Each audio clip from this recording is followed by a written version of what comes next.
அருள் பெரும் ஜோதி அருள் பெரும் ஜோதி தனிப்பெருங்கருணை அருள் பெரும் ஜோதி எல்லா உயிர்களும் இன்புற்று வாழ்க வள்ளலார் மலரடி வாழ்க வாழ்க அருள் பெருஞ்சோதி ஆண்டவர் மலரடி வாழ்க வாழ்க. வடலூர் பெருவழியில் வள்ளல் பெருமான் சித்தி பெற்ற புனிதமான இந்த நன்னாளில் வள்ளலார் சித்தி பெற்ற 154வது ஆண்டு தைப்பூச ஜோதி தரிசன பெருவிழா நடைபெற்று கொண்டிருக்கின்றது. காலம்பர முதகால பூஜை 6 மணிக்கு இந்த சத்தியஞான சபையில் 7 திரைவிலைக்கு ஜோதி தரிசனம் வழங்கப்படுகிறது. கருப்பு திரை, நீலத்திரை, பச்சைத்திரை, செம்மைத்திரை, பொன்மைத்திரை, வெண்மைத்திரை, கலப்பு திரை என்ற 7 திரை அகற்றி சத்தியஞான ஜோதி தரிசனம் லட்சக்கணக்கான சன்மார்க்க சாதுக்கள் சான்றோர்கள் தரிசனம் பண்ணி கொண்டிருக்கின்றார்கள். சிறப்பான விழாவின ஏற்பாடுகளை சிறப்பாக செய்து கொண்டிருக்கின்றார்கள். அனைவருக்கும் இந்த வருவார் அழைத்து வாடி வடலூர் வடதிசைக்கே வந்தால் பெறலாம் நல்ல வரமே என்பார் வள்ளல் பெருமான். அப்படிப்பட்ட நல்ல வரம் பெற வேண்டும் என்றால் நம் உள்ளத்தில் ஜீவகாரன் இருக்க வேண்டும். ஜீவகாரனே மோட்ச வீட்டின் திறவுகோல் என்பார் வள்ளல் பெருமான்.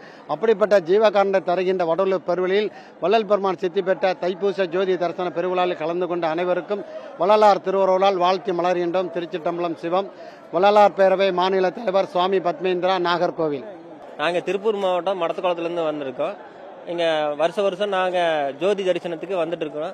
சிறப்பாக எல்லாரும் சன்மார்க்கத்தில் சன்மார்க்க அன்பர்களும் பெரியோர்களும் குழந்தைகளும் ஜோதி தரிசனத்தை காலையில் பார்க்க வந்திருக்காங்க. அருமையாக ஏற்பாடு பண்ணியிருக்காங்க. அற்பெருஞ்சோதி அற்பெருஞ்சோதி தனிப்பெருங்கருணை அற்பெருஞ்சோதி ஜீவ ஒழுக்கம், கரண ஒழுக்கம், இந்திரிய ஒழுக்கம் எல்லாம் பாடத்திட்டத்தில் கொண்டு வந்தால் குழந்தைகள், வருங்கால சந்ததிகள் எல்லாருமே வள்ளலாரை பற்றி தெரிஞ்சுக்குவாங்க. சத்திய ஞான சபைக்கு எல்லாரும் வரணும். வந்து பிற ஜீவராசிகளை துன்புறுத்தாம சைவத்துல மாறணும். அதுக்கு நம்ம வாழுங்காலத்திலேயே நம்ம அதுக்கான பயிற்சி எடுக்கணும். நம்ம இருக்கிற காலத்தே சன்மார்க்கத்துல இருந்தோம்னா சாகா கல்வியை தெரிஞ்சுக்கிட்டோம்னா நம்ம மரணமெல்லாம் பெருவாழ்வு அடையலாம். இதுக்காகத்தான் இங்க வரணும். இந்த இடத்துக்கு வர வேண்டியது எல்லாருமே நம்ம சாகா கல்வியை கத்துக்கிட்டு மரணமெல்லாம் பெருவாழ்வுனா என்னன்னு தெரிஞ்சுக்கிறதுக்கு இங்க வந்துட்டு போனாலே நல்ல வாய்ப்பு இருக்குது. அணையா அடுப்பு இருக்குது. அங்க வள்ளலார் ஏற்றி வச்ச அணையா அடுப்புல 24 மணி நேரம் ஜீவகாரணியம் நடந்துட்டு இருக்குது. அதே மாதிரி நம்மளால முடிஞ்ச ஜீவகாரணியத்தை அந்தந்த இடத்துல இருந்து நம்மளால செய்ய முடியறத செய்யலாம்.